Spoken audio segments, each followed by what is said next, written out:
Hello, folks. Hope you're doing all right. Welcome to Stay Well with Dr. Zorba Pastor. And believe it or not, that is me. That's right. I know I've got to sing now. Please do.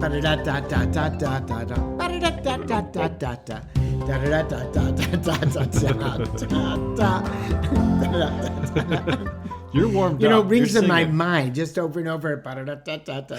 You know, I walk down the street. I sing this song. You do? I go to sleep. Of course not. I go to sleep. I sing this song. You I'm wake making up with this. No, but sometimes I sing this song sing? randomly. Okay. You know, it's like other things that come into our brains. You get random thoughts. All the time. We all do. Yeah. Random thoughts, you know? You don't want to control them. You want to guide them to do something creative. And that's why if you want us to do something creative, you should call us at 608-492-9292. That is our number. We love to get your calls, 608-492-9292. That's right. And email me at AskDrZorba I was hoping you were going to finish all at of it. gmail.com. AskDrZorba at gmail.com. And hey, we've got a website, drzorba.org. That's right. Okay, let's talk about the show. What are we going to do today? We're going to talk about, there's a new trend. Of course, there's always a new trend, but this one's kind of a big one. I've heard a lot about this lately. Combining two well-known over-the-counter medications to treat For menopausal symptoms. Yeah. Big issue. Yeah, This we'll talk is not about a that. small issue, especially since estrogen sort of went out the window with the HERS study. Women in menopause and symptoms are even more of an issue than they were before. So we're going to talk about menopause and these new over-the-counter medications that are being used that may help women in perimenopause and menopause. Interesting. Stick around for that. Zorba's going to walk us through his famous and delicious recipe for crab cakes. I've never seen this recipe before. I'm excited. No, you haven't. And I love crab. Do you like crab cakes? I do. I haven't had them a lot, but every time I have one, I love it. I love crab cake. Yeah. And if you want to get really good crab cakes, you've got to go to Maryland because they have the best crab cakes in the world. Okay. Everywhere. That's what they're known for, right? Oh, totally. From Yeah. bar to bar. You walk in the bar, and if they don't have crab cakes on the menu, you walk out of the bar. Find one that has them. That's right. Gotcha. All right, we're going to get to some listener emails. My mom's going to throw down one of her famous mom jokes. Throw down. I love Just it. gonna throw one down. Like the gauntlet. Yes, exactly. Whether you like it or not. And we're going to hear from your favorite do-gooders, the grammar cops. Oh, they're here Yeah. again. My God, my God. Miss Shooty, my elementary school teacher who really didn't like me and I didn't like, would be happy to know that my grammar continuously, even at the ripe old age of 78.75, is still being corrected. Thank you, Miss Shooty. I won't talk about her anymore. Okay, well, actually, that's I will. I talk about her a lot. But anyway, I'm She sure sounds nice. Well, she was old then. She's got to be gone now. Yeah. Who knows? Maybe she'll call in.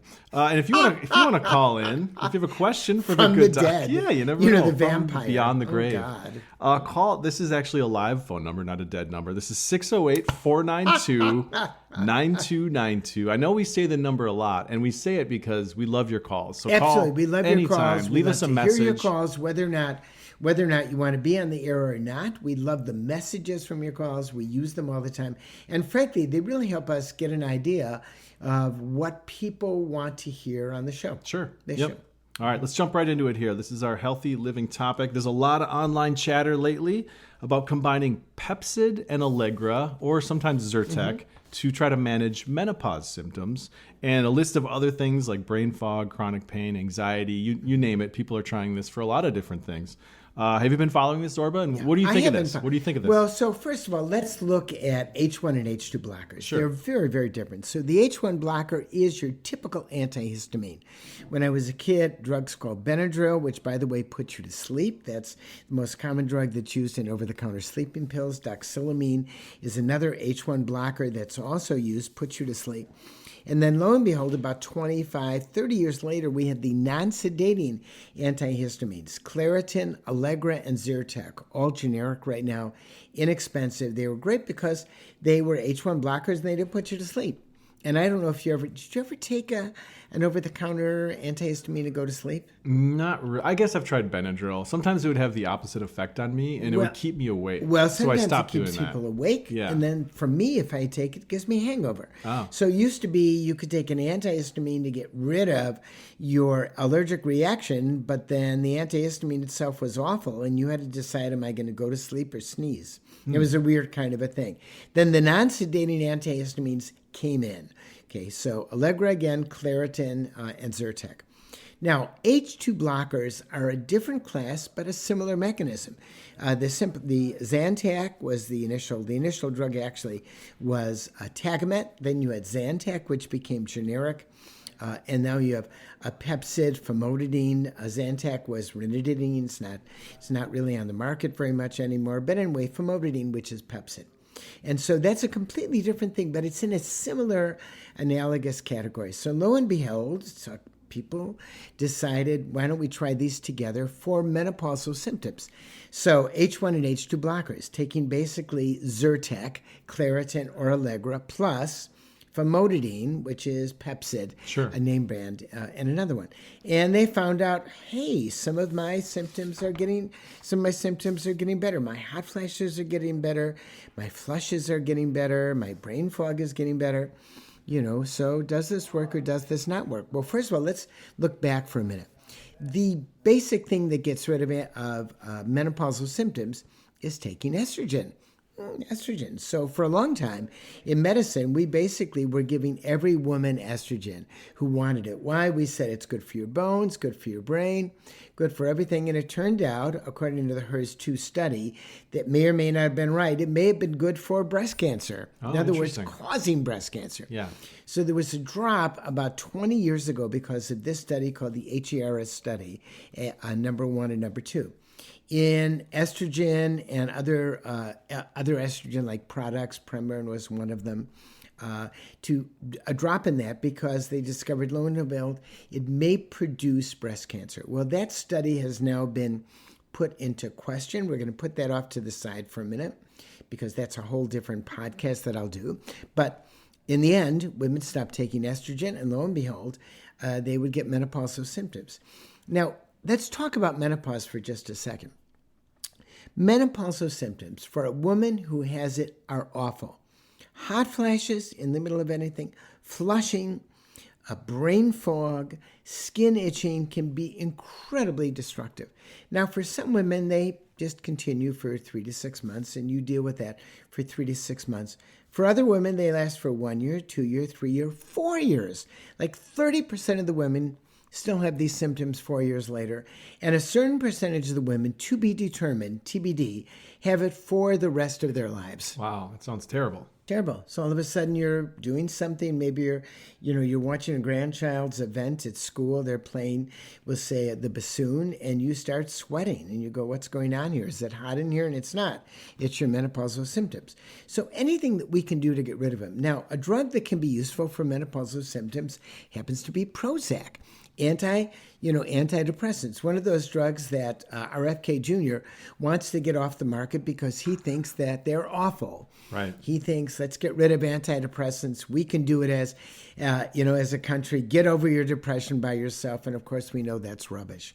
But also, antidepressants can be extremely useful for this.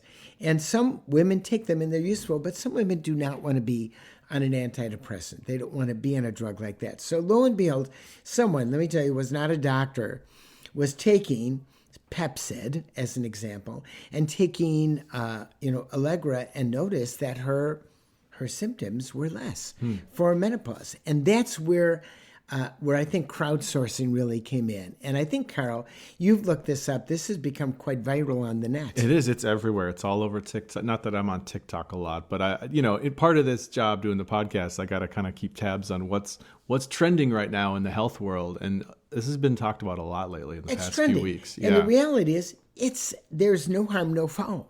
Taking an H1 and H2 blocker, taking, we'll say, Allegra, and then taking Pepcid together, and seeing whether or not it works on your symptoms are great. And you can take these drugs basically forever. There are some people who are on antihistamines for years and years and years because they're allergic to get things in their house and out of the house. And there are other people who are on Pepcid for years and years because they have GERD. And those drugs in that class have been around for about 40 years now. It's those drugs are very, very safe. I would recommend that any woman who has menopausal symptoms try this. And what I would initially do is I would try it. Zyrtec is the most powerful of the non-sedating antihistamines. So I would take 10 milligrams of Zyrtec, or I would take 60 milligrams of Allegra, or I would take 20 milligrams of Claritin. That's twice the dose in the bottle. That's what I would take. And then I would take famotidine. I would take 20 milligrams of famotidine initially. That's what's on the bottle. And if it doesn't work, I would go up to 40 milligrams of famotidine, which is the typical amount that we give by prescription. And I would try it for a month or two and see what happens. And if it works, stay on it. And this is a good example. Are there going to be some studies on it? I bet there'll be some studies on it. Once again, pharmaceutical companies are not going to study it. That's where a lot of our drug money comes from. And I have to tell you something. When it comes to something like menopausal symptoms, there's symptoms that a woman has. Do you think that there's going to be a lot of research? What if they were symptoms that a man has? I feel like it would be different. It would be taken a lot more seriously. Of course. Yeah. That's exactly what it is. If you don't think there's sexism in medicine, you have been asleep. And let me give you a perfect example of this. It used to be that women of childbearing potential were not allowed to go on drug studies, okay?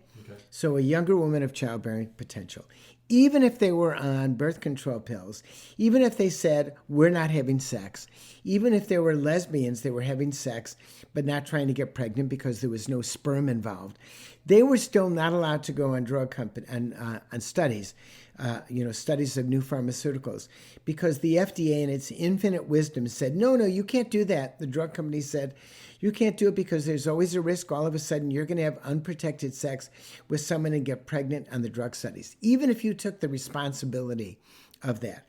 And so women for many, many years were not tested. And let me tell you something. Women's bodies obviously are not the same as man's bodies. They react differently to a bunch of medications, hypertensive medications, antidepressant medications. And for years, they were not tested. There was sexism in the FDA and in those regulations. I am 100%, obviously there was sexism there. There's a little sexism here if this is not studied, because there's a little sexism here if this is not studied. But you can try it yourself without sexism. And that's what we like to talk about on our podcast. It is a no sexism podcast. I like that. I like the sound of that. And let me tell you, I've got 2 boys and 2 girls. And I had an alpha wife. I would never have survived in my house being sexist in any way. All right. If you have a question for the good doc, 608-492-9292. And email me at askdrzorba@gmail.com. I love to answer those emails. Ask Dr. Zorba, spell it out, at gmail.com. And come to our website, drzorba.org. All right, Zorba. We got a recipe now. We You do. handed me this recipe. We This do. is crab cakes. We do. Is this your recipe, or Yeah, have it's you my tweaked recipe. it? It's you. Okay, you came No, up it's with my this. recipe. Yeah. What made you start doing well, this? I love Crab crab cakes, Okay. and I don't live in Maryland. Right, so you're like, So I'll I make love my it. own now. And I thought, I like to cook. So if I'm going to make a recipe, I'm going to start with one, and then I'm going to alter it because I want to make it better. It's pretty rare that I get a recipe and I like it right away, but that does happen. But in terms of crab cakes, that did not happen.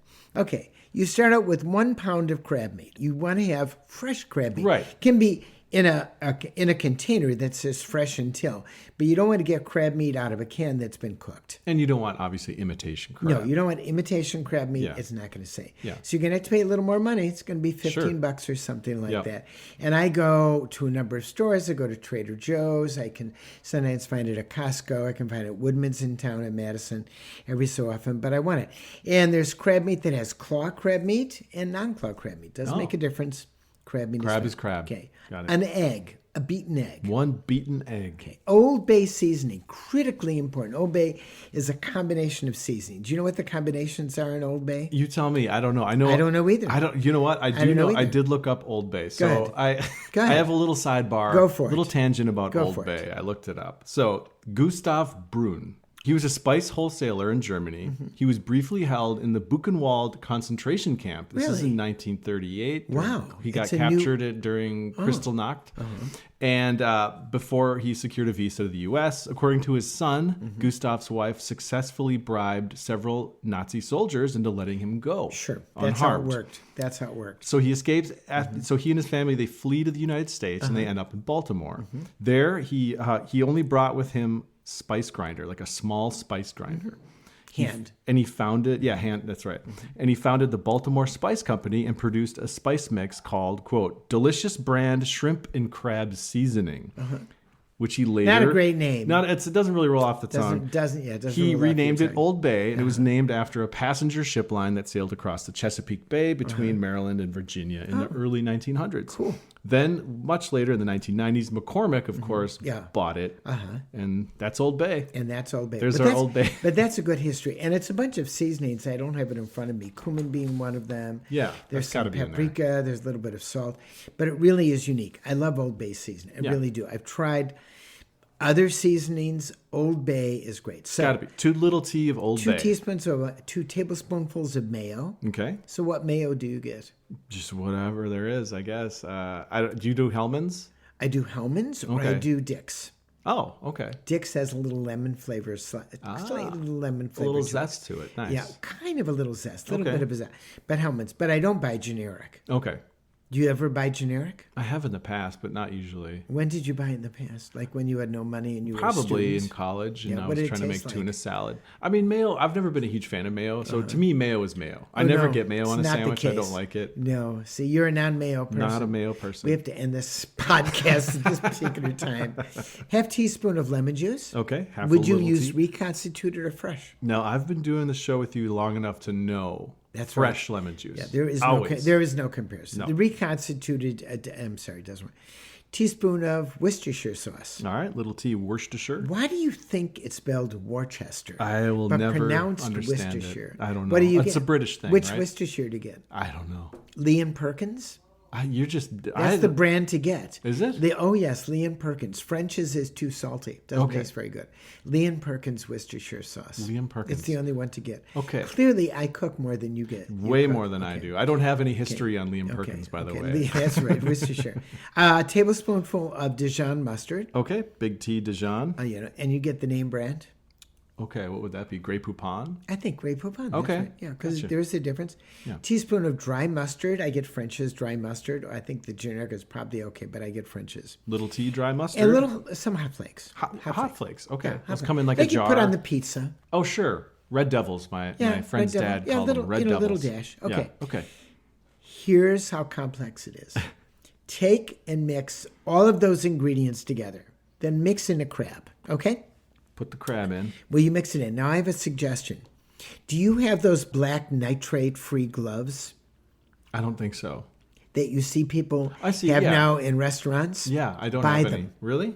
I'll tell you why. Okay. Put them on, and you don't have to use like a fork and a knife or utensil. You can mix with your hands. Oh, sure. And they're fine, and they can clean the hands afterwards. My daughter Vanessa, about a year ago, said, "You don't have these?" And I said, "No." She said, "Get them. Okay. They're wonderful because when you mix all of this together, you put on your gloves and you mix it together. And it's you know fun, what? right? It's fun. It's like playing with Play-Doh Instead again.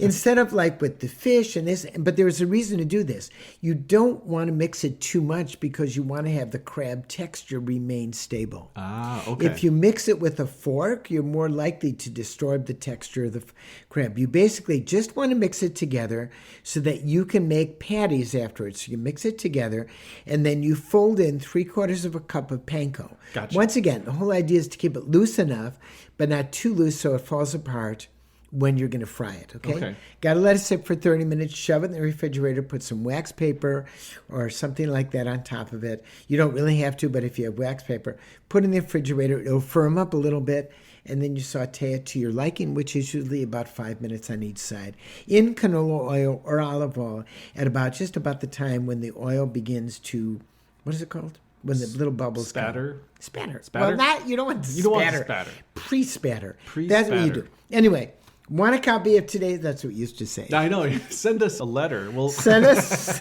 a letter. Come to my website, drzorba.org. That recipe will be there, drzorba.org. That is your vehicle to great crab cakes. Okay, Carl, it's no secret that you and I both love coffee, and we often talk about its health benefits on this podcast. And I've been drinking Just Coffee Cooperative for years, and I love their Bike Fuel blend. And I love their Humdinger blend. Just Coffee is certified B Corp, which means they went through a rigorous assessment to measure their impact on workers, community, environment, customers, and company structure. Use code ZORBA10 for 10% off your entire order on their website, www.justcoffee.coop. Just Coffee Cooperative, justice from the grounds up.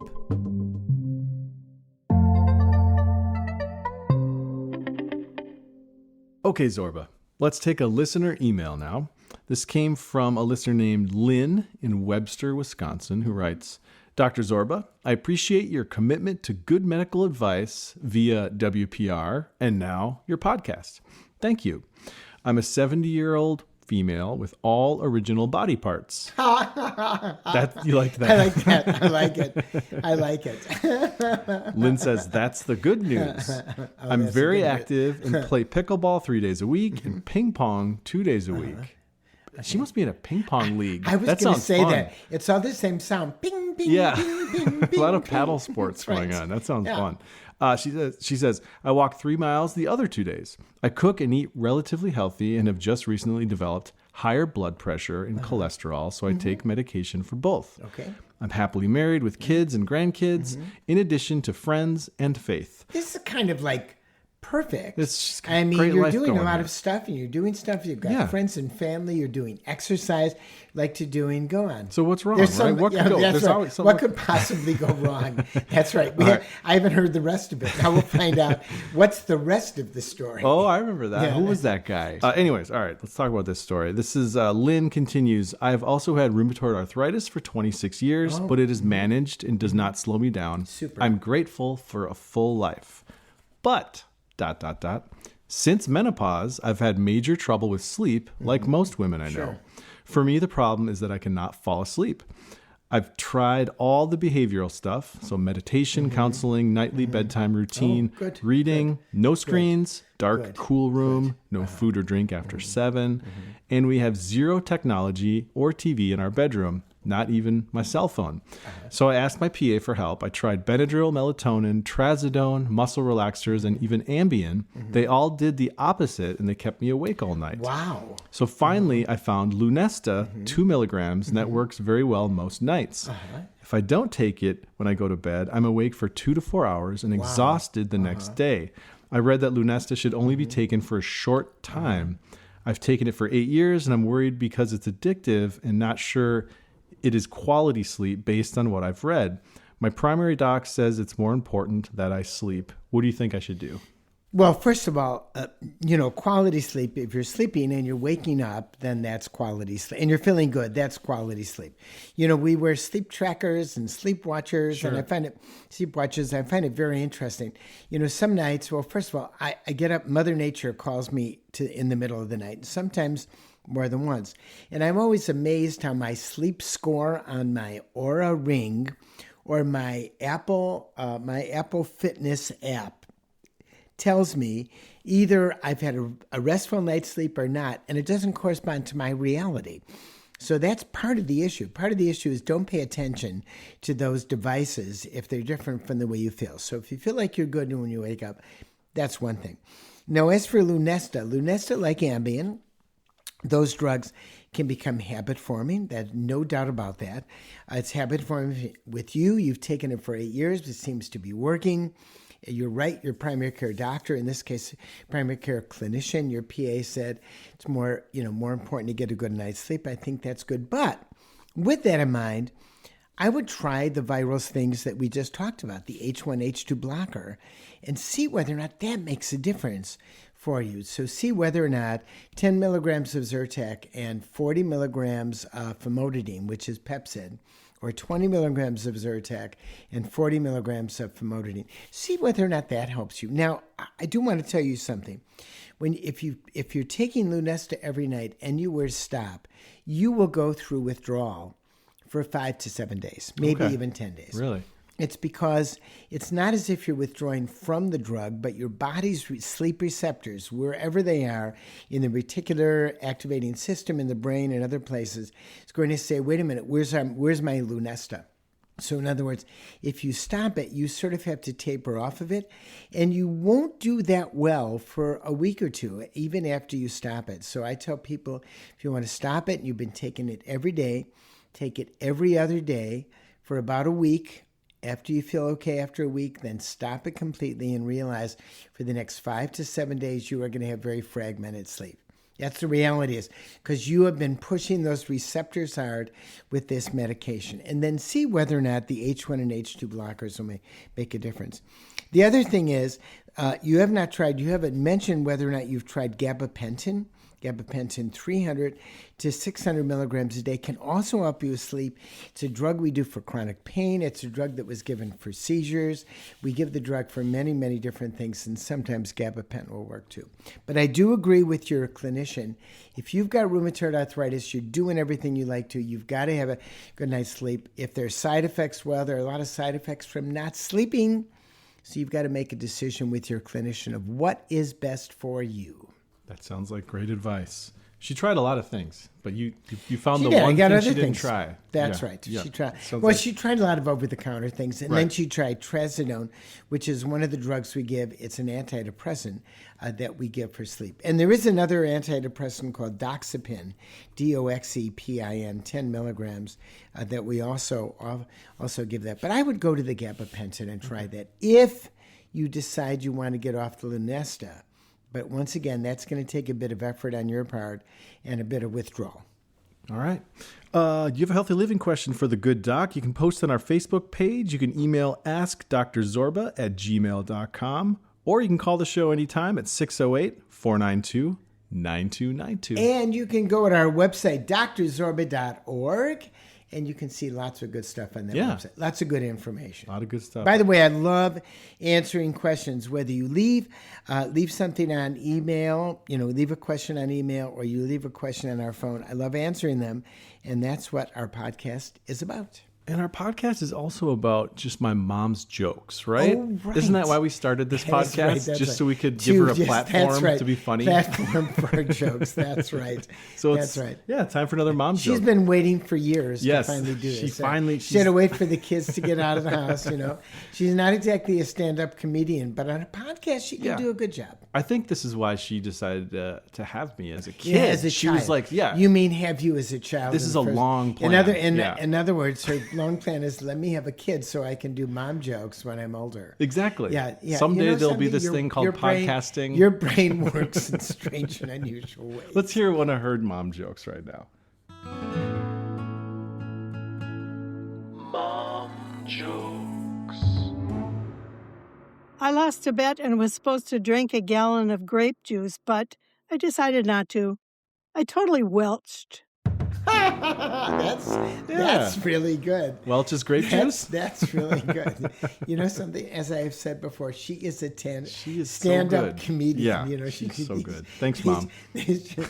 Definitely your way of thinking comes from your mother. It had for Maybe sure. your dad a bit, but your mom. Yeah. What was she like growing up? Did she tell jokes like this all the time? Not a lot of these punny kind of jokes. I think she was just saving them, like we said, saving them until I had co-hosting a podcast, and then now they're all just coming right out.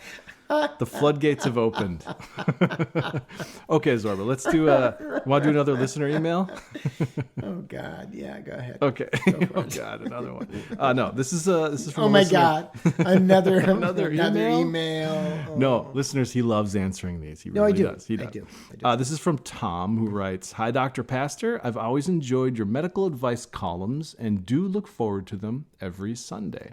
I'm a retired ophthalmologist at the University of Wisconsin with a long history of allergies.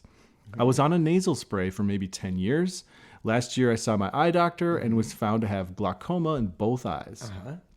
She started me on an anti-glaucoma medicine with good results, lowering my eye pressure.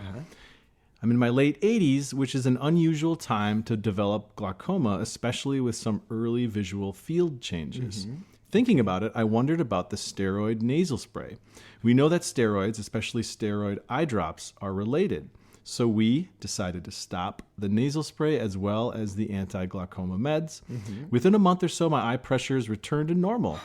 As an ophthalmologist, I was not aware of this relationship. I just heard from a friend about a similar experience. This is very interesting to me. I think we need to let our patients know that they need to have their eye pressure monitored if on a steroid nasal spray. What do you think? Well, first of all, I don't know what the research is about this. And I do know that eye pressures can change, and there may be something with her. I've not heard and not read that this is something we have to look at when we look at steroid nasal sprays. So it may be if you're at risk or your pressures are higher, you may want to go off the steroid nasal spray and see if that makes a difference. Okay. Now, the real issue is there are other issues. What about your nose? I mean, you're all stuffy. Well, you can use Astepro, Astepro, which is now over the counter, which is an antihistamine nasal spray. That may work. That may help a little bit. But the question also is, how much do you spray when you spray your nose? Do you suck it in? Do you spray your nose while you're sitting up, or do you lean forward so the spray doesn't go anywhere near the nasal tube, essentially up to where your eye is? And the other issue is that the eye is really a closed chamber. So I'm not exactly sure whether or not the spray is coming out of the nose or the way you actually spray it. So there are a lot of things. Before I would tell people, hey, get your eyes checked because of that, because the feds have never put that in an FDA review.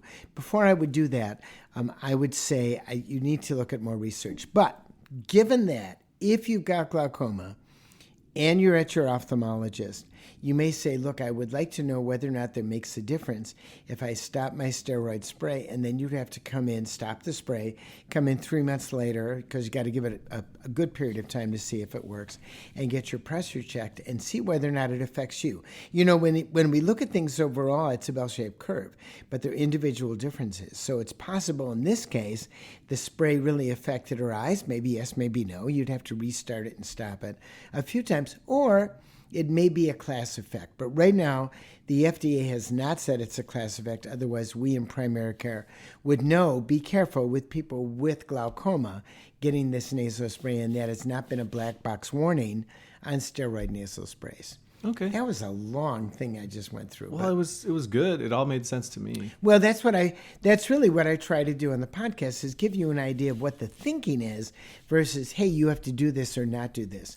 And one of the things that was absolutely wrong in the way we took care of the COVID epidemic and the issues with immunization for the COVID epidemic is we did not give people purchase and the ability to make information available for them to make a decision.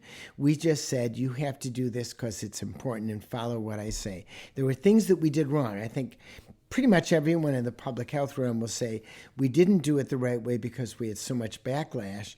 But on the other hand, we have to figure out the right way to give people information for immunizations so they know how to make a decision. And this is a good idea on how we want to give people information. Maybe they're right, maybe they're wrong. Maybe nasal sprays of steroids affect your eye pressure, maybe not. And that's where you sit down with your clinician, make a decision.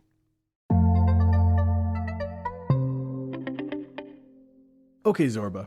On the old radio show, remember the old radio show? Old radio show. Radio show. We used to... The old radio show. Is that what Is that what it sounded like? The old radio show. That's right.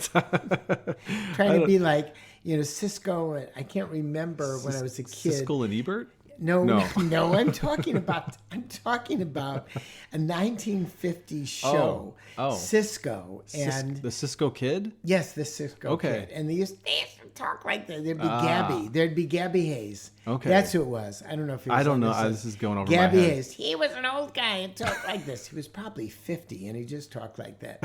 Could have been Roy Rogers. Anyway, Was for it those Walter Brennan, maybe? No, it was not Walter Brennan. It was Gabby Hayes. That's who it was. It was Gabby Anyways, Hayes. the old radio And if you show. know who it is, Yeah. send me a note.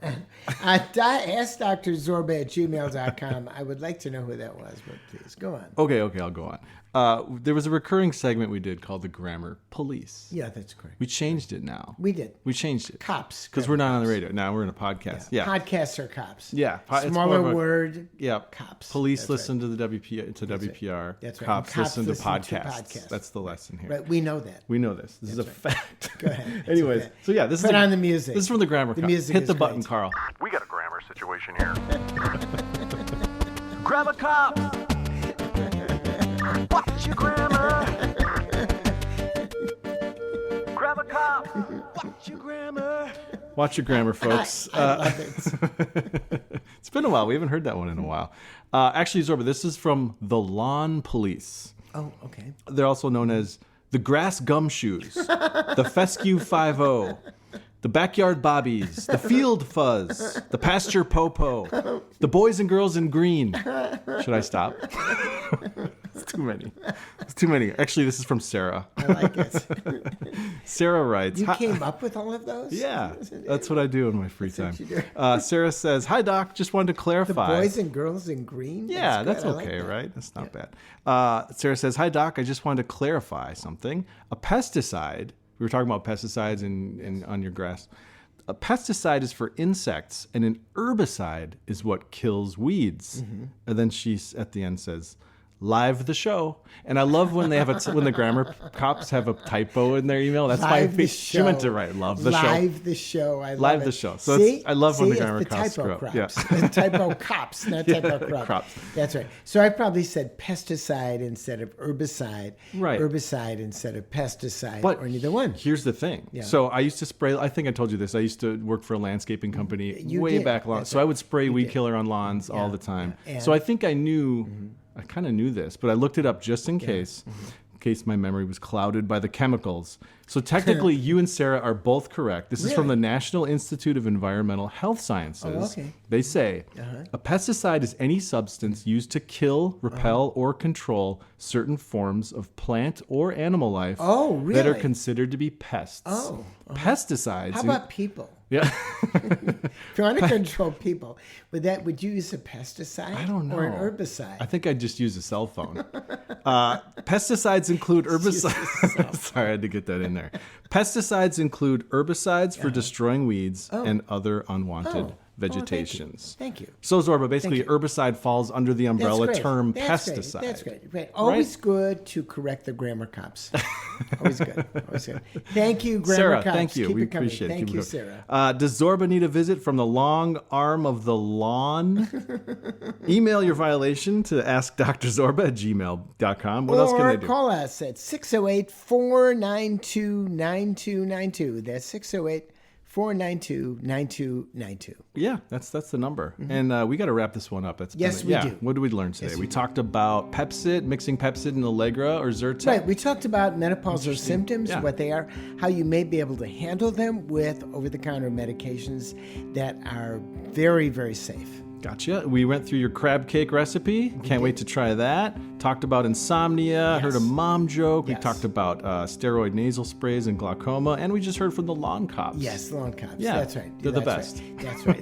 They're the best. Music and all. And we love doing this every single week. Listen to it. Spread the word. Sure. Tell your friends about it. We've got some great numbers. We're in the upper 1% of the podcast. We've got close to 100,000 listeners. Yeah. That download us, unique listeners every month. We'd love to get it up to 200,000 listeners. With your help, we can do it. And remember to stay well.